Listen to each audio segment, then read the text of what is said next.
Hi Leos, it's Nick. I hope you guys are doing good. It's for all my Leos, Sun, Moon, Rising, Venus, men and women. We're now covering July 4th to July 10th, as you can see below. And this week, guys, or at least for this whole month, I feel like there's a lot of movement with the asteroids in the sky. Starting with July 4th, and it's also 4th of July, so happy 4th of July for those who live in the US. Maybe you'll be celebrating, seeing some fireworks, having barbecue, chilling with family and friends. So just have fun and be safe. Okay, so on July 4th, we have the asteroid Pallas moving into Gemini, which is going to help us have stronger mentality, have a stronger bond and connection with our mind, our words, our communication, and how we intake and absorb information. Then the next day on the 5th, we have Mars moving into Taurus, which I think is going to help to give us more patience, more endurance, be more calculated in our moves, our intentions, our passions, and I feel like be more consistent as well. Okay, then on the same day we have Mercury moving into Cancer, so our thinking and communicating is going to be more emotional, more with our feelings, talking about things we care about, and maybe reacting and responding more with emotions than logic. Okay, and then on the 7th, we have the asteroid Vesta in Pisces. It's going to be going retrograde. And we also have Neptune in retrograde in Pisces as well. So it's like we're revisiting dreams, or old dreams are coming back to the surface to kind of reanalyze, reassess. Is this still what we want? Maybe look at things a little bit more realistically and just kind of reorganize everything. Okay? All right, so we're gonna be covering a little bit of health, work, and love. I'll have a link to the extended reading below in the description box if you're interested afterwards, okay? All right, so my beautiful Leos, when it comes to your health, I got an interesting message for you. I thought was not expecting this, but there may be some food that you have at home that could be expired, or you end up finding out a little bit too late that it's expired, and you're like, why does this taste funny? Or like, uh-oh, why does my stomach hurt? And then you realize, uh-oh, this was expired. Like, oh my gosh, why am I eating this?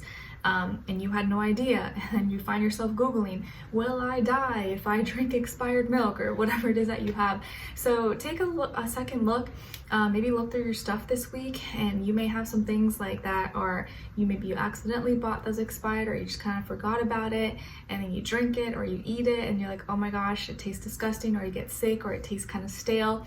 So maybe just watch out. I know, like, if it's like recently expired, depending on what the food is, it may not be like terrible, super bad for you, but everyone's a little bit different and it kind of depends. So yeah, double check that you don't accidentally buy something that's expired, but also that whatever you have at home in your kitchen is not expired. And if it is, then, and you're, sensitive to that, or you think it's kind of nasty, throw it away. Okay, so you may have to look through your kitchen or look at old things. It could even be medication, right? Because medication could also get expired. So double check that. And it could also be even not just foods, but your lotions, your beauty products, stuff that you put on your skin, your hair, like all that stuff can get expired as well, especially if it's just like sitting there for like years and stuff. So double check that you're not using any products or eating things that maybe are like bad now or have like mold. I wouldn't want you guys to get sick. So just double check that you're not buying anything that's expired, and that you're not using it or eating it or putting it on your body, because that might be a little bit gross. Or maybe you don't care, but that is something to note for you guys this week. Okay, all right. And then when it comes to your work, school, career, and finances, it feels like this is a week where you're trying to balance everything out. You're trying to juggle more than one thing at a time. Maybe you have a lot going on, or you have two jobs, or you're going to school and you have your job, or you're deciding between two different projects, two different jobs, internships, and you're trying to manage everything at the same time, but you don't only have 2 hands and 2 feet. You can't do everything at once. So this may be the week where you kind of have to weigh out your pros and cons, make a list, prioritize what's more important, what's not, but you're trying to like kind of do 2 things at a time, or do 2 things at once. Not saying that you can't. I'm sure you probably can, but just kind of be careful, or try as much as you can to make a decision, or maybe get a second opinion if you find yourself having trouble deciding which way to go, or which to take, what to say yes to, or make like a list and actually like write it out, your pros and cons, or type it out. Okay, and you could be trying to decide how to divide your finances as well, or where to put your money. Okay, But yes, it just feels like there's like a lot of back and forth energy going on right now, and like your mind or your attention being placed on two different things. And when you can't give your undivided attention to something, it can be really hard to do your best or perform your best if you have your mind on other things. So try your best to do things one step at a time and focus, and then like go on to the next if possible, or maybe get some help or a second opinion. But there could be a lot of indecision this week. You're trying to like test it out, I'm trying to see, I don't know. You could be kind of in the middle.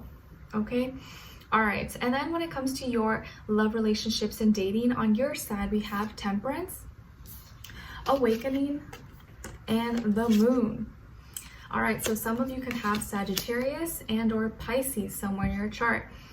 Okay, and then on this other side, for this other person, this can be the past, present, or future situation, or all three, all the above. We have the Eight of Wands, Two of Cups, and the Page of Swords. Okay, all right, so as far as who you could be dealing with, definitely could be another fire sign like yourself, Aries, Leo, or Sagittarius, maybe water sign, Cancer, Pisces, Scorpio, and or air sign, Aquarius, Libra, Gemini, Sun, Moon, Rising, Venus. Doesn't have to be though, could be any sign like I always say to you guys. It could just be energy this person is embodying or playing out at this time. But I do feel like this is younger, like this person could be younger than you, if not by age, maybe by experience level or maturity level, or maybe they look younger than their age, but definitely younger energy. And it feels like something fast is happening here, or this person is making their move towards you fast, or is going to be messaging you very fast, or contacting you, or like once you guys start talking, it just like flows and it keeps going very, very fast. Maybe this is someone who talks fast, or they move around a lot, or they're going to be reaching out to you. Okay, and this could be someone you're already with, or you're gonna see, you're gonna start dating, but it feels like once you start talking, it's gonna go by really, really quick, and they really like you, you really like them, and it's like some real true feelings and emotions are gonna be revealed, are gonna be shared, and maybe it's gonna make you open up, make them open up, and it's like kind of like a heart-to-heart conversation. So there's definitely gonna be some conversations or some messaging going back and forth, or it can be like in person as well, just talking. But I feel like you're experiencing something new, or you're learning a lot. This could be like a spiritual connection as well. Maybe you guys met or are meeting while traveling, or while you're at school, or while you're learning something, or you're at some kind of convention, or you know, class or something.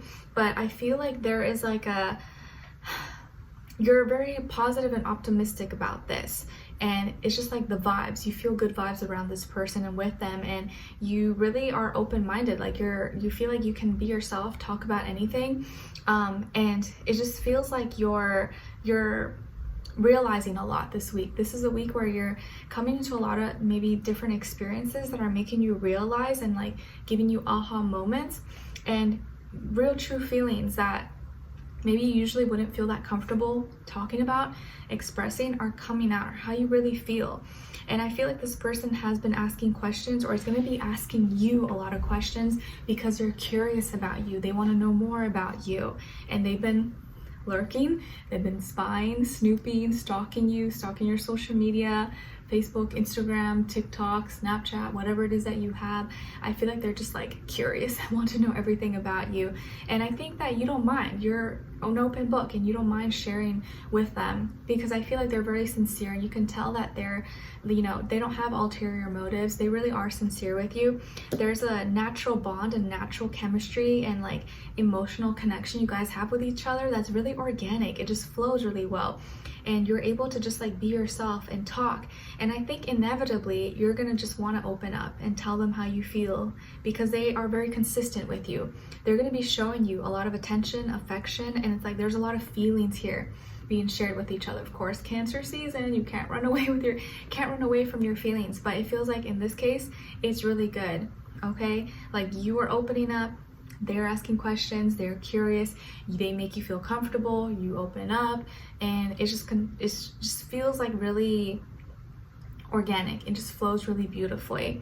Okay, so this could be someone you, or someone you're already dealing with or talking to or dating, but it does feel like there is a person here or an energy that is reaching out to you or wants to talk to you, and you're kind of hopeful about it, and it's like lifting your mood or making you feel good or making you feel happy, even if it's like just, you know, something new or someone that you've already been with. But there are emotions that are going to be coming up, but I feel like you feel safe, and they are giving you space to kind of express yourself, or giving you space to just be you and talk about things. And you feel it's just like it's a relief that they hear you, they understand you, and you know, you don't feel judged or like you're being too, you know, certain way or too emotional. Like they don't mind it at all.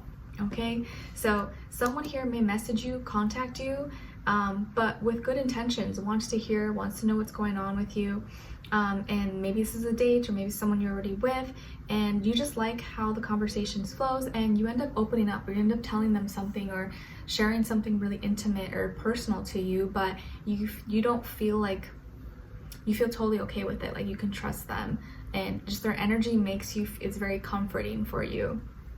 Okay, all right, and they're very curious and want to know more about you, and I think you're kind of like open to it, or you may be open to it.